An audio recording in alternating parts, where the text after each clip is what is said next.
Madame, Monsieur, bonsoir. Bienvenue à tous sur Gabon News pour vous informer. Le délégué national de l'Union des jeunes du Parti démocratique gabonais était à la rencontre des jeunes du quartier Ozangué dans le 5e arrondissement de Libreville le week-end écoulé sur invitation de leur association. Le message sur la responsabilité était le principal point de rencontre. Kenny Ongouri. Les mots seuls ne pouvaient pas traduire la joie des jeunes du quartier Ozangué dans le 5e arrondissement de Libreville à l'idée de recevoir le délégué national de l'Union des jeunes du Parti démocratique gabonais. Des présents et des discours ont ponctué cette mini-causerie entre les deux partis. Nous, l'association des jeunes d'Ozangué, sensibles à ce message dans lequel nous nous reconnaissons, décidons d'accompagner le chef de l'État dans sa vision du triptyque paix, développement, partage. Sur invitation de l'association des jeunes du quartier suscité, après avoir suivi les précédentes tournées du délégué national dans le Gabon, il était impératif qu'Amos Vivien PA saisisse l'opportunité de vulgariser davantage son message sur la responsabilité à travers cet appel de l'association des jeunes d'Ozangué. C'est un honneur pour nous. Cela voudrait dire que le message que nous véhiculons sur la responsabilité est un message non seulement qui passe auprès des jeunes, mais surtout qui retient leur attention. La preuve, c'est qu'aujourd'hui, les jeunes d'Ozangué ont bien voulu que l'Union des jeunes du Parti démocratique gabonais vienne délivrer le même message ici. Nous avons eu un très bel échange avec eux. Selon la jeunesse de ce quartier, le message du délégué national arrive à point nommé dans un monde où les jeunes souffrent de plusieurs maux. Tout ce qu'il a évoqué lors de son discours, vraiment ça nous touche en tant que jeunes.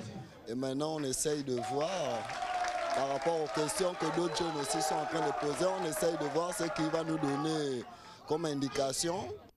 Il faut dire que le message du délégué national sur la responsabilité est en train de toucher la jeunesse gabonaise, à l'image de ceux de ce quartier qui ont été captivés par la qualité du message.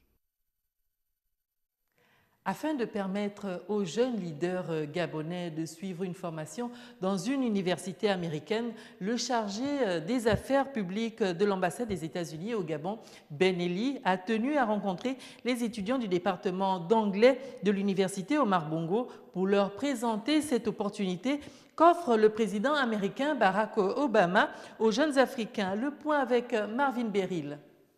Profiter de 6 semaines de formation dans l'une des plus prestigieuses universités des États-Unis est bel et bien possible grâce à la bourse Mandela Washington Fellowship qui était à l'ordre du jour de la rencontre vendredi dernier entre le chargé des affaires publiques de l'ambassade des États-Unis, Ben Ellis, et les étudiants du département d'anglais de l'université Omar Bongo. L'occasion pour le représentant états-unien d'éclairer les jeunes leaders sur l'opportunité qui leur est offerte.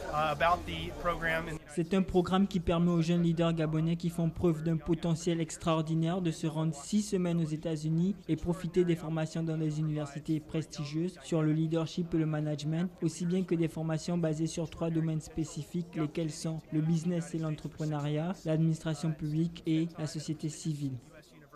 L'an dernier, seulement 2 jeunes leaders gabonais ont eu la chance de participer au programme parmi 500 autres Africains. Cette année, le représentant de l'ambassade encourage les jeunes Gabonais à s'impliquer massivement afin d'accroître leurs chances d'être sélectionnés.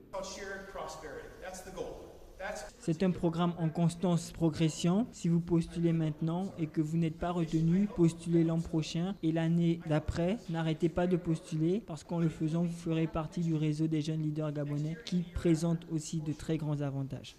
Le programme lancé par le président Obama a rassemblé 500 jeunes leaders africains l'an dernier et envisage l'année prochaine doubler l'effectif. Avec le mandat du président qui tire à sa fin, la continuité de ce programme reste incertaine. Une raison de plus pour postuler maintenant et non demain. Du sport à présent, nous parlons d'abord de kickboxing. À l'occasion de l'anniversaire d'Ali Bongo Ondimba à la tête du Gabon, la Fédération gabonaise de kickboxing a organisé un gala de kickers le samedi 18 octobre dernier au rond-point d'Awenje dans le 4e arrondissement de Libreville. 7 combats ont ponctué cette manifestation. Reportage Justin Bitegué sur des images de TVS.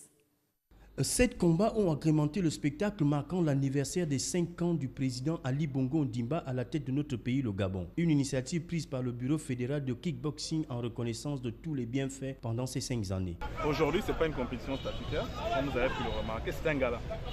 C'est un gala qui est fait à l'honneur de l'accession à la magistrature suprême du président de la République. C'est un gala qu'on offre au président pour lui exprimer notre gratitude par rapport à tout ce qu'il a pu faire pour ses compatriotes pendant 5 ans. et particulièrement pour le kickboxing. La volonté affichée du président de la République à promouvoir la politique sportive a permis à cette fédération de pouvoir organiser un certain nombre de grandes manifestations internationales qui a hissé le kickboxing au sommet de cette discipline. Nous avons pu participer à tout ce qui se faisait comme compétition sur le plan international. C'est ça qui nous permet aujourd'hui d'avoir le CV qu'on a. Je suis vice-président de l'Union mondiale de la francophonie, AG de la Confédération africaine. J'ai mon vice-président qui est le président de la zone. On a le meilleur arbitre africain. On gère la commission d'organisation des compétitions en Afrique. On a 5 arbitres internationaux. On a regroupé 50 médailles en 3 ans en team. Donc les dernières, on les a eues au championnat d'Afrique des Nations qui s'est déroulé il n'y a pas longtemps à Yaoundé. On doit tout ça quand même à la politique dans la République, la politique sportive qui est attractive. Une rencontre non statutaire qui a permis aux kickers de se mettre en jambes avant la reprise des compétitions. Une note triste dans ce journal, le secrétaire général de la Ligue de football de l'Estuaire, Gabriel Yebe-Nze, a tiré sa révérence le 6 octobre dernier à Libreville. L'ensemble du monde sportif gabonais a tenu à lui rendre un hommage mérité avant qu'il ne regagne sa dernière demeure. Marvin Beryl.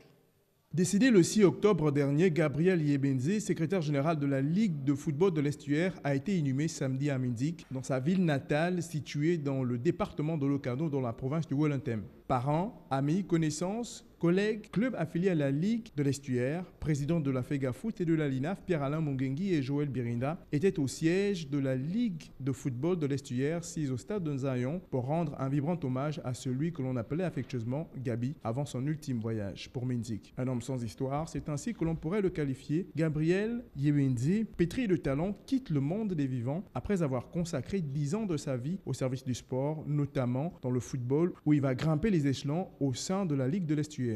D'abord en qualité de directeur administratif adjoint, secrétaire général adjoint, enfin secrétaire général. Gabriel Yebe-Nze tire sa révérence à 48 ans. Gabi repose en paix.